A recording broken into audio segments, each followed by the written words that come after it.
नमस्कार मित्र हो, मी गार्गी. माझ्या शब्दनिरंतराच्या प्रवासात तुम्हा सर्वांचं मनापासून स्वागत. आज मी आपल्याला ओळख करून देणार आहे रानवाटांची. श्री मारुती चितमपल्ली सरांनी लिहिलेलं अतिशय सुंदर असं हे पुस्तक. हे पुस्तक सरांनी त्यांच्या आईला समर्पित केलं आहे.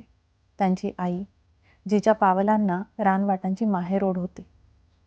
निसर्गाविषयीच्या ललित लेखनाचं हे सरांचं तिसरं पुस्तक. याच पुस्तकामध्ये आपल्याला भेटतं अरणी नावाचं पात्र. या अरणीबद्दल लिहिताना सर सांगतात, अरणी माझ्या हृदयात गेली 2.5 तपं ठाण मांडून बसली आहे. ती म्हणते कशी, अरे आता तरी सांग ना माझी गोष्ट, तुझ्या आणि तुझ्या नंतर येणाऱ्या पिढीला. अत्यंत व्यथित अंतःकरणाने मी ती कहाणी लिहिली. तेव्हा कुठे हृदयावरचं ओझं कमी झालं. मित्रहो, तब्बल 15 लेखांमध्ये हे पुस्तक विभागलेलं आहे. रानातली घरं वेणू वाजतायत, गुलाबी पिसं, धनचिडी, इटिया दोह इत्यादी ते लेख. पक्षी निरीक्षणाच्या निमित्ताने चाललेल्या रानवाटांचे आलेख सरांनी या पुस्तकामध्ये मांडले आहेत. व्यंकटेश माडगुळकर सरांनी या पुस्तकामध्ये रेखाटनं केली आहेत. तर मित्र हो, आपण आता एका एका लेखाची ओळख करून घेऊ. ठीक आहे. प्रथम लेख आहे अरणी. ही कथा आहे अनेमले पर्वतावरील. अनेमले या शब्दाचा अर्थ होतो हत्ती. हा मूळचा तमिळ शब्द. तर या पर्वतावर सागवानाची चांगली लागवड होऊ शकते असा शोध 100 वर्षांपूर्वी इंग्रजांना लागला. त्याची लागवड करणं गरजेचं होतं, कारण सागाच्या झाडाला दुसरा पर्यायच नाही. तर या पर्वतावर सागवानाची लागवड केली गेली की लगेचच त्या पर्वतावर राहणारे हत्ती तिथे यायचे आणि रोपवनाची नासधूस करायचे. प्रयत्नपूर्वक लावलेल्या सागवृक्षांच्या संगोपनाचं इंग्रज वनाधिकाऱ्यांपुढे एक मोठं आव्हान उभं ठाकलं होतं. तर या अवघड कामासाठी वुड्स नावाच्या तरुण अधिकाऱ्याची निवड झाली. जंगलातल्या जुन्या निवासस्थानात, जे की भुताटकीनं पछाडलं होतं अशा अफवा होत्या, तर त्या निवासस्थानामध्ये आपला वुड्स राहायचा, तोही एकटाच. त्या रोपवनाच्या कामाकरिता त्याला कोणी मजूरही मिळत नसत, कारण पछाडलं जाण्याच्या भीतीने तिथे कोणी पाही टाकत नसे. जंगलामध्ये आदिवासींच्या लहान लहान वस्त्या होत्या. ते जंगलात स्वच्छंदपणे शिकार करीत, कंदमुळं शोधत आणि ती खात. तर अशा स्वच्छंदी लोकांना कामाला लावणंही कठीणच काम आहे, नाही का? खरं तर त्यांना पैशाची गरजच नव्हती. या भागातील प्रत्येक गाव मलेरियाने ग्रस्त झालेलं होतं. तिथले आदिवासी रोगाला इतके निर्ढावलेले होते की त्यांना चावलेला डास जर दुसऱ्या माणसाला चावला तर तो मलेरियाने अंथरूणच धरी. तर अशा वेळेस वुड्सने आपलं अधिकारपद बाजूला ठेवलं आणि आदिवासींच्या गावामध्ये जाऊन त्याने विचारपूस करायला सुरुवात केली. त्यांना औषधं द्यायला सुरुवात केली. त्यांच्या सुखदुःखात तो सहभागी व्हायला लागला. आता हळूहळू आदिवासींना वुड्सबद्दल प्रेम वाटू लागलं, आपुलकी वाटू लागली. त्याच्या मदतीलाही ते जाऊ लागले. वर्षभरात आजूबाजूच्या गावातून बायका, माणसं जंगलाच्या रोपवनाच्या कामाला येऊ लागली. त्यांच्या मदतीने पेरणी झाली. रोपं छाती एवढी उंच झाली. पण एकदा रात्री रानटी हत्तींचा कळप रोपवनामध्ये घुसलाच आणि त्यांनी धुमाकूळ माजविला. आपल्या सोंडांनी जी उभी झाली होती ती रोपं उपटून काढली. वुड्स एवढ्या कष्टाने आणि अपत्यप्रेमाने उभं केलेलं बालवन डोळ्यांसमोर नष्ट होताना पाहून खूप दुःखी झाला. रोपांना जगवावं कसं, एवढ्या एकाच विचाराने त्याला अक्षरशः झपाटलं होतं. तो एवढा अस्वस्थ होता की त्याला आता बाहेर जाण्याचीही इच्छा उरली नाही. त्याने बाहेर जाणं बंद केलं, पण या निसर्गाचे प्रतिनिधी स्वतःहून त्याला भेटायला यायला लागले. वानरं येऊन बंगल्याच्या छपरावर नाचायची. एकदा तर सकाळी सकाळी एक वाघीण आपल्या 3 पिलांसोबत वरांड्यामध्ये खेळताना त्याला दिसली. मिश्किल अस्वल तर रोज दुपारी वुड्स वाचत बसला की बंगल्याच्या भोवती चक्कर मारे. एकदा तर अस्वल खिडकीजवळ येऊन त्याला न्हाळून पाहत होतं. या अनुभवानंतर त्यांनी खिडक्यांना जाळ्या बसवून घेतल्या होत्या. कितीतरी पक्षी त्याला तिथे दिसत. सारं जंगल त्याला साथ देत होतं, फक्त हत्ती सोडले तर.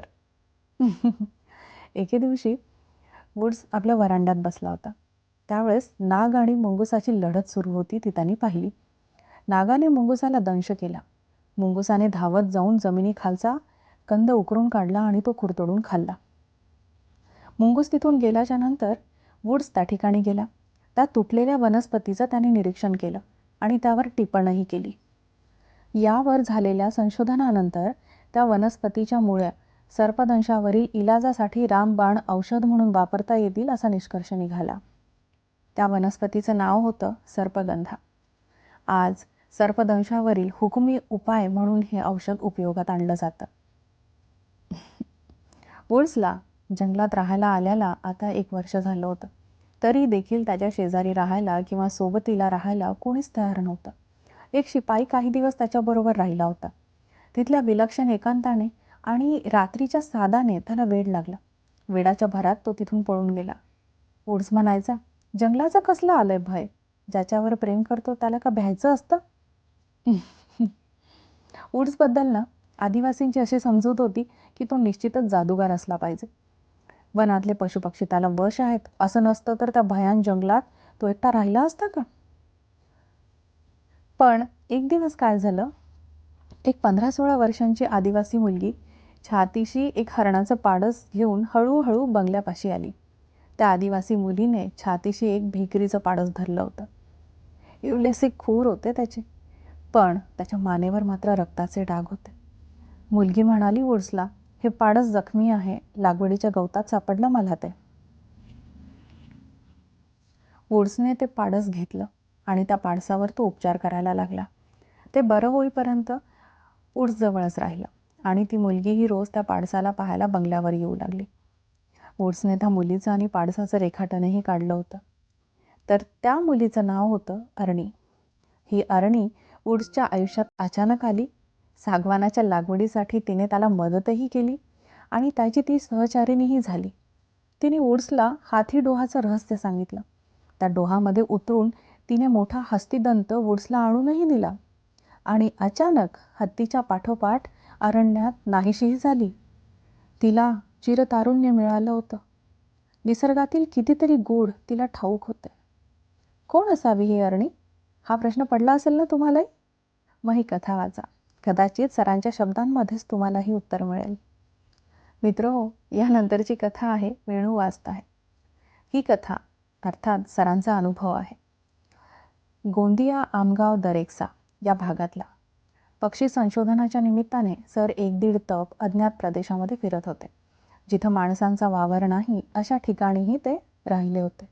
रानवट, कूड अशा झिलांनी आणि दलदली भोवती झपाटल्यासारखे भटकत होते. 1976च्या काळातली ही गोष्ट. बल्लारपूर कागद कारखान्याचं बासाचं आगार आहे. तिथून आतल्या दलदलीकडे एक पाऊलवाट जाते. लहानपणापासून या दलदलीभोवती फिरणाऱ्या दल्लू गोंडाला वाटाड्या म्हणून सरांनी सोबत घेतलं होतं आणि दलदलीकडे जाणारा मार्ग पकडला. तेव्हा दल्लू सरांना सांगत होता, साब या दलदलीमध्ये आसरा राहतात. त्याने स्वतः त्याचं रूप पाहिलंय. तसं या धरित्रीवर रूप नाहीच. लोखंडाला शिवलं की सोनं होणारा परिसही त्याने पाहिला होता. सकाळपासून दोघे चालत होते. 3 सांजा झाल्या. वाटेमध्ये त्यांना मुसळधार पावसाने गाठलं. वादळी पावसात पाऊल वाटही दिसत नव्हती त्यांना. कशीबशी अंदाजाने वाट काढत दल्लूने सरांना डोंगरमाथ्यावर पोहोचवलं. उजाड भाग होता तो.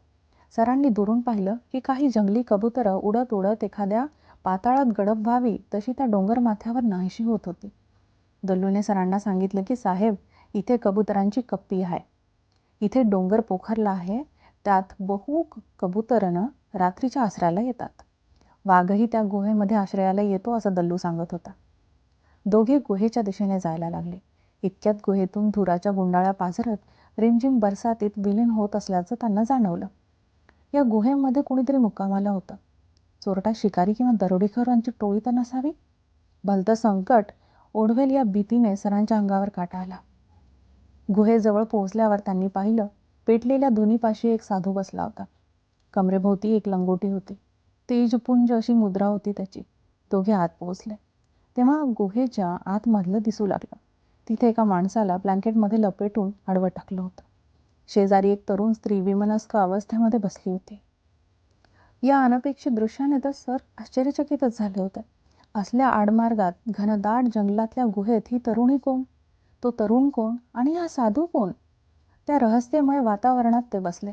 हळूहळू ते दृश्य सरांसमोर उलगडत गेलं. त्यांनी तिथे मुक्काम केला. सकाळी उठल्यावर बरीच आश्चर्य त्यांची वाट पाहत होते. ती कबुतरांची कप्पी म्हणजे एक अर्धगोलाकार विस्तीर्ण असा बौद्ध विहार होता. दुसऱ्या दिवशी जंगलातून बाहेर येऊन गावच्या पाटलांची भेट झाली तेव्हा सारा रहस्यमय प्रकार सरांना उलगडला. नेमका काय अनुभव असावा तो, हे कळण्यासाठी सरांचा हा लेखही नक्की वाचा. खरं तर या पुस्तकातील एक एक लेख म्हणजे ना निसर्गप्रेमींसाठी रहस्यमय मेजवानी आहे. निसर्गाची गुपितं उलगडताना पाहण्यासाठी धीर लागतो आणि निसर्गावर तेवढंच निस्सीम प्रेमही असावं लागतं. गुलाबी पिसं, तणमोराचे दिवस, धनचिडी, रानातली घरं असे हे 15 लेख अतिशय अप्रतिम आहेत. वन्यजीव निरीक्षणाची किमया आणि अरण्य वाचन हे 2 लेख तर निरीक्षण कलेसोबत प्रेम करायलाही शिकवतात निसर्गावर. शाल्मली हा लेख तर शाल्मली झाडाचा वाऱ्यासोबत झालेला महाभारतातला संवाद सांगतो. पराभव आणि विजयाची नवी व्याख्या ही शाल्मली आपल्याला सांगते. इटिया दोहातील हुदाळे या लेखामध्ये तर अजब जादू आहे. हुदाळ्या म्हणजे मुंगुसाप्रमाणे दिसणारा चपळ पातळ अंगाचा जलचर प्राणी होय. तो दिसायला ना कुत्र्यासारखा असतो ना मांजरासारखा. हेमचंद्राने मात्र त्याला पानीय नकुल असे नाव दिले आहे. या विलक्षण प्राण्याची विलक्षण माहिती आपल्याला या लेखामध्ये वाचायला मिळते. दिवारू या लेखामध्ये चूलबंद नदीत जाळे टाकून मासे पकडणारा एक धीवर सरांना भेटला होता ना, त्याच्या बाबतीत अतिशय सुंदर अनुभव सरांनी लिहिलेले आहेत. या दिवारूला ना पाखरांची सुंदर सुंदर नावं माहिती होती. सर म्हणतात, दिवारू लौकिक अर्थाने कवी नाही, पण एखाद्या कवीला काव्य स्फुरावं तशी त्याला पाखरांची सुंदर नावं सुचत असावीत असं मला वाटतं. पाखरांनी आपल्या घरट्याची जागा बदलावी तसा दिवारू आपल्या घराची जागा कित्येकदा बदलत असे. प्रत्येक वेळी त्याने स्वतःचं घर स्वतःच्या हाताने बांधलेलं होतं, अगदी पाखरांसारखंच. तर या दिवारूकडून सरांना एक अजब माहिती मिळाली होती. सवळ्या माशाच्या जोनीत पावसाच्या नक्षत्राच्या रेषा असतात म्हणे. तर हा ज्ञान तपस्वी दिवारू म्हणजेच अद्वितीय मनुष्य. हा लेख नक्कीच वाचण्याजोगा आहे. चिदंपल्ली सरांच्या संपूर्ण साहित्य संपदेतील हे माझं आवडतं पुस्तक. कित्येकदा वाचलं आहे हे पुस्तक मी, पण प्रत्येक वेळी नवीन काहीतरी हाताला लागतंच. कित्येक संदर्भांचे नवीन अर्थ लागतात. रानवाट आहे, रानफुलही या वाटांवरच होते आणि निसर्गाची गुपितही याच वाटांवर उकलतं. जो माणूस वनात रमतो, चाफा त्याच्या मनात फुलतो, हे तर अगदी खरं, हो ना? प्राण्यांच्या पक्ष्यांच्या या जगामध्ये फिरताना मनात जागृत झालेलं कुतूहल शमत जातं. एक प्रकारचा शांतपणा येतो मनाला. डोकंही शहाणं होत जातं बरं. माणुसकी जागी होते. आपोआप शालीनता वरचढ ठरायला लागते आणि अचानकच जगणं सोपं वाटायला लागतं. खोपा इवला इवला जसा गेलं क्याचा कोसा, पाखराची कारागिरी जरा देखरे मानसा, तिची उलुशीच चोच तेच दात तेच ओठ, तुले दिले रे देवाने 2 हात 10 बोट. बहिणाबाईंची ही कविता कशी सरळ भिडते ना मनाला. तर मित्र, कसा वाटला आजच्या पुस्तकाचा प्रवास? खरंच असाल ना निसर्गप्रेमी तर हा अमूल्य ठेवा फक्त तुमच्यासाठी आहे. आता मी आपली रजा घेते. आपल्याला हा पुस्तक परिचय जर आवडला असेल, जवळचा वाटला असेल तर व्हिडिओला नक्की लाईक करा, शेअर करा आणि चॅनलला सबस्क्राईब करा. आपण लवकरच भेटू एका सुंदरशा पुस्तकासोबत. तोपर्यंत आजच्या पुस्तकावर चिंतन करा आणि भरपूर वाचन करा. धन्यवाद.